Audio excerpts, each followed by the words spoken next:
ایک تو دنیا کا فائدہ بتا دیا، اور آخرت کا سب سے بڑا فائدہ یہ ہے، سب سے بڑا فائدہ یہ ہے۔ صحابہ نے پوچھا اللہ کے رسول پاک صلی اللہ علیہ وسلم، کل قیامت کے دن یعنی حشر کے میدان میں آدم علیہ السلام سے لے کر آپ تک جتنے نبی اور رسول ہوں گے، سارے نبی اور رسول ہوں گے، اور سارے نبیوں کی امت ہوں گی، اور آپ کی امت بھی ہوں گی، اور آپ کی امت تو بڑی تعداد میں ہوگی، بڑی تعداد میں جو ہے آپ کی امت ہوں گی۔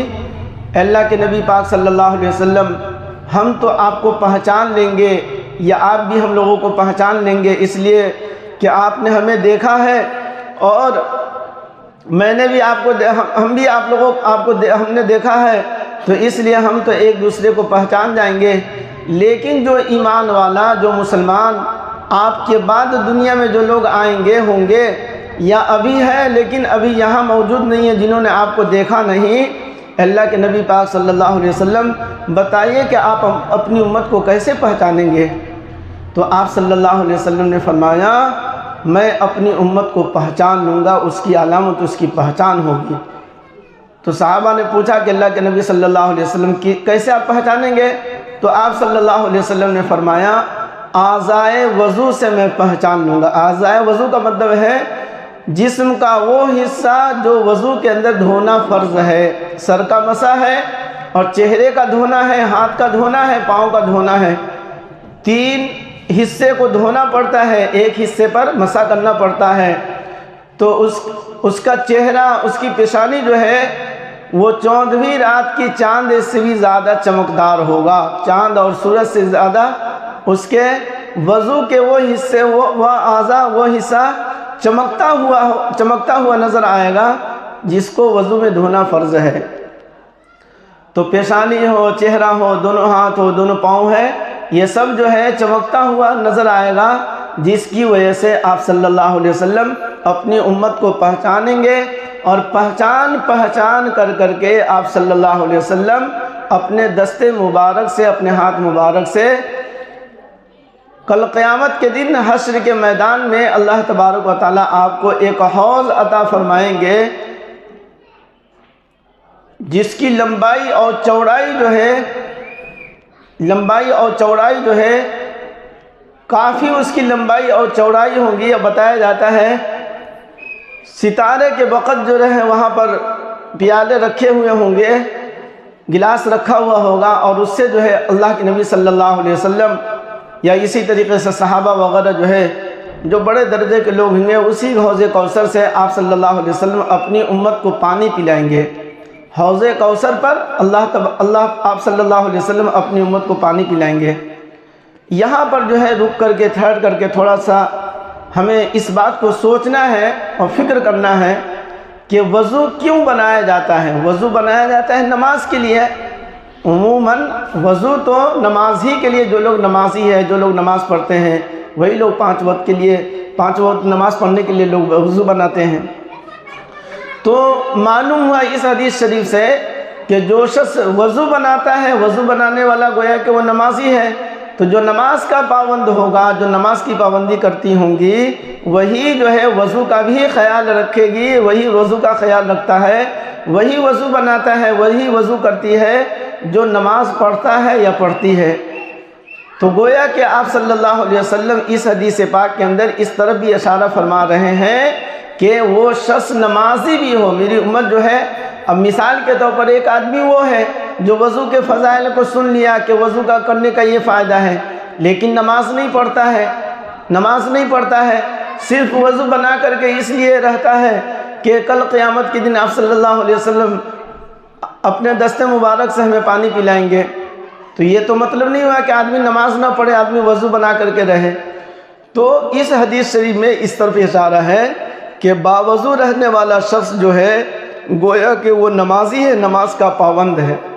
تو بہرحال اس حدیث شریف کے اندر جو ہے آپ صلی اللہ علیہ وسلم نے یہ جو فرمایا کل قیامت کے دن میں اپنی امت کو پہچان لوں گا، اور آپ صلی اللہ علیہ وسلم اپنے دست مبارک سے ان کو پانی پلائیں گے۔ جن لوگوں کو اللہ کے نبی صلی اللہ علیہ وسلم کے دست مبارک سے، ہاتھ مبارک سے حوض کوثر پر پانی نصیب ہو گیا، انشاءاللہ آپ یقین رکھیے کہ اللہ تبارک و تعالیٰ اسے جہنم میں اللہ تبارک و تعالیٰ نہیں بھیجیں گے، جہنم میں وہ نہیں جائے گا، انشاءاللہ وہ جنت میں جائے گا۔ آپ صلی اللہ علیہ وسلم نے حوض کوثر کے پانی کے بارے میں بتایا، وہ دودھ سے زیادہ سفید ہے، شہد سے زیادہ میٹھا ہے۔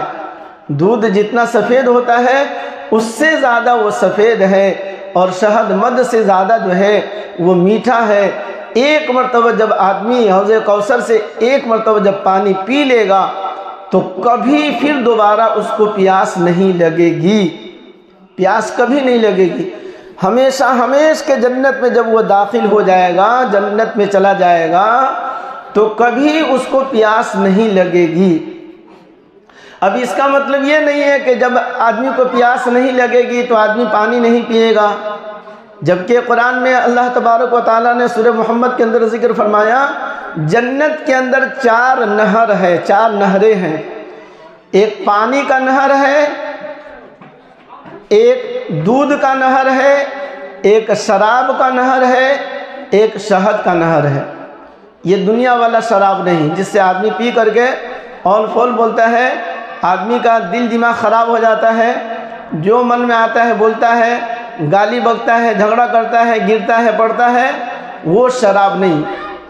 دنیا والا شراب نہیں، بلکہ وہ جنت کا شراب ہے۔ اللہ نے کیا اس کے اندر اللہ نے لذت رکھی ہے، کیا اللہ نے ٹیسٹ رکھا ہے، کیسا اس کا مزہ ہے، وہ پینے کے بعد ہی پتہ چلے گا۔ تو ہر جنتیوں کو اللہ تبارک و تعالیٰ، ہر جنتی کے لیے اللہ تبارک و تعالیٰ نے 4 نہریں اللہ تبارک و تعالیٰ نے جاری کر دی ہے۔ پانی کا نہر، اسی طریقے سے دودھ کا نہر، شہد یعنی جس کو ہم لوگ مد بھی بولتے ہیں، مد کا نہر، اور شراب کا نہر جو ہے اللہ تبارک و تعالیٰ نے جنتیوں کے لیے اللہ تبارک و تعالیٰ نے تیار کر رکھا ہے۔ انشاءاللہ جو جنتی جنت میں جائیں گے، یہ 4 نہریں جو ہے اس سے جو ہے پانی، دودھ، شہد اور شراب جو ہے بہتا ہوا نظر آئے گا۔ تو اس حدیث شریف میں جس میں یہ بیان کیا گیا ہے آب کوثر کے بارے میں، حوض کوثر پر جو پانی پی لے گا کبھی پیاس نہیں لگے گی، مطلب یہ ہے کہ جنت، دنیا میں جس طریقے سے آدمی ایک مرتبہ پانی پی لیتا ہے دوبارہ پھر پینے کی خواہش ہوتی، ابھی نہیں تو تھوڑی دیر کے بعد، آدھے گھنٹے کے بعد، 2 گھنٹے کے بعد، 4 گھنٹے کے بعد، یعنی دن بھر میں پتہ نہیں آدمی کتنی مرتبہ پانی پی لیتا ہے۔ اور گرمی کا موسم ہے تو اور بھی زیادہ جو ہے پیاس کی شدت ہوتی ہے، پیاس لگتی ہے، لیکن جنت میں جانے کے بعد کبھی آدمی کو پیاس نہیں لگے گی، کہ جس طریقے سے دنیا میں پیاس لگتی ہے، پانی نہ ملنے پر آدمی بے چین ہو جاتا ہے، آدمی پریشان ہو جاتا ہے، مارے پیاس کے دم روح نکلا جاتا ہے، مارے پیاس کے جو ہے لگ رہا ہے کہ دم نکل جائے گا، روح نکل جائے گی، اس طرح جو اس کی کیفیت بن جاتی ہے، ہو جاتی ہے، ویسی کیفیت نہیں ہوگی، وہ کیفیت پیاس والی نہیں ہوگی۔ پانی پیے گا، شہد پیے گا، دودھ پیے گا، شراب پیے گا، مزہ لینے کے لیے، صرف ٹیسٹ کے لیے، ذائقے کے لیے جو ہے، لذت کے لیے آدمی پانی بھی پیے گا، شراب بھی پیے گا، دودھ بھی پیے گا، اور اسی طریقے سے شہد بھی پیے گا، صرف لذت کے لیے، مزہ لینے کے لیے کھائے گا، پیے گا۔ نہ وہاں بھوک لگے گی، نہ وہاں پیاس لگے گی، نہ وہاں نیند آئے گی۔ کھائے گا ضرور، اور بات ہے، جنت میں تو نیند نہیں آئے گی، یہ تو بالکل طے ہے کہ جنت میں نیند نہیں آئے گی، اور اسی طریقے سے کھائے گا، پیے گا، لیکن بھوک کی شدت نہیں ہوگی، پیاس کی شدت نہیں ہوگی، ذائقہ کے لیے، ٹیسٹ کے لیے آدمی کھاتا پیتا رہے گا۔ تو یہاں پر جو ہم نے ابھی خاص طور سے بتایا کہ آخرت کا سب سے بڑا فائدہ یہ ہے کہ وضو بنانے سے آپ صلی اللہ علیہ وسلم اپنی امت کو پہچان لیں گے۔ تو لہٰذا وضو بنانا اب کتنا ضروری ہے، اور وضو وہی بنائے گا، وضو وہی کرے گی جو دنیا میں نماز کا پابند ہوگا، جو دنیا میں نماز کی پابندی کرتی ہوں گی، وہی جو ہے وضو کا بھی اہتمام کرے گی، وضو کا خیال رکھے گی۔ تو لہٰذا وضو بنانا ایک الگ عمل ہے، اور اس عمل پر اللہ تبارک و تعالیٰ کی طرف سے بڑے بڑے انعامات ہیں۔ مثال کے طور پر ایک حدیث سناتا ہوں، آپ صلی اللہ علیہ وسلم نے فرمایا، من توضأ فأحسن الوضوء ثم قال اشهد ان لا اله الا الله وحده لا شريك له واشهد ان محمدا عبده ورسوله فتحت له ثمانية ابواب الجنہ يدخل من ایہا شاء۔ آپ صلی اللہ علیہ وسلم نے فرمایا جو اچھی طرح وضو کرے، جو وضو کرنے کا طریقہ ہے اچھی طریقے سے وضو کرے، اور وضو کرنے کے بعد آپ صلی اللہ علیہ وسلم نے فرمایا یہ دعا پڑھ لیا، اشہد ان لا الہ الا اللہ وحدہ لا شریک لہ واشہد ان محمدا عبدہ ورسولہ، اشہد ان لا الہ الا اللہ وحدہ لا شریک لہ واشہد ان محمدا عبدہ ورسولہ۔ تو آپ صلی اللہ علیہ وسلم نے فرمایا کل قیامت کے دن اللہ تبارک و تعالیٰ اس کے لیے فتحت لہو، اس کے لیے ثمانیۃ ابواب الجنہ، کہ جنت کے 8 دروازے اس کے لیے اللہ تبارک و تعالیٰ کھلوا دیں گے۔ جنت کے 8 دروازے ہیں، جہنم کے 7 دروازے ہیں، 8 دروازے کھول دیے جائیں گے اس شخص کے لیے جو وضو بناتا ہے، وضو کرنے کے بعد اس دعا کو جو پڑھتا ہے یا پڑھتی ہے، اللہ تبارک و تعالیٰ اس کے لیے جنت کے 8 دروازے کو کھول دیں گے، کھلوا دیں گے، اور اللہ کہیں گے جس دروازے سے چاہو جنت میں داخل ہو جاؤ، جنت کے جس دروازے سے چاہو جنت کے اندر داخل ہو جاؤ۔ اب یہ اللہ تبارک و تعالیٰ کی طرف سے کتنا بڑا انعام ہے، کتنا بڑا اکرام ہے، کتنا بڑا اعزاز ہے اس مومن کے لیے، اس مومنہ کے لیے، اس جنتی مرد کے لیے یا اس جنتی عورت کے لیے جس کے لیے جنت کے 8 دروازے کھول دیے جائے، جنت کے 8 دروازے کھول دیے جائیں۔ کتنا بڑا اللہ کی طرف سے انعام ہے، اور اس کا اکرام کیا جائے گا کہ آپ جس دروازے سے جنت میں جانا چاہیں آپ چلے جائیں، ہر دروازہ آپ کا کھلا ہوا ہے، جس دروازے سے آپ جنت میں چاہیں آپ داخل ہو جائیں۔ یہ کس عمل پر؟ وضو کرنا، وضو کرنے کے بعد یہ دعا پڑھنا، یہ جس کو ہم لوگ کلمہ شہادت بولتے ہیں، دوسرا کلمہ بولتے ہیں، تھوڑا سا فرق ہے، تھوڑا سا دھیان سے پڑھیے گا۔ اشہد ان لا الہ الا اللہ، اشہد ان لا الہ الا اللہ وحدہ لا شریک لہ، یہ وحدہ لا شریک لہ تھوڑا سا زیادہ ہے اس دعا کے اندر۔ اشہد ان لا الہ الا اللہ وحدہ لا شریک لہ واشہد ان محمدا عبدہ ورسولہ۔ اس کے بعد ایک اور دعا ہے، اللہم اجعلنی من التوابین وجعلنی من المتطہرین وجعلنی من المتطہرین۔ تو یہ دعا آدمی اگر پڑھ لیتا ہے، جو کلمہ شہادت والی جو دعا ہے، اللہ تبارک و تعالیٰ اس کے لیے جنت کے 8 دروازے کو کھلوا دیں گے۔ تو اس لیے آدمی کو چاہیے کہ وضو کا اہتمام کرے۔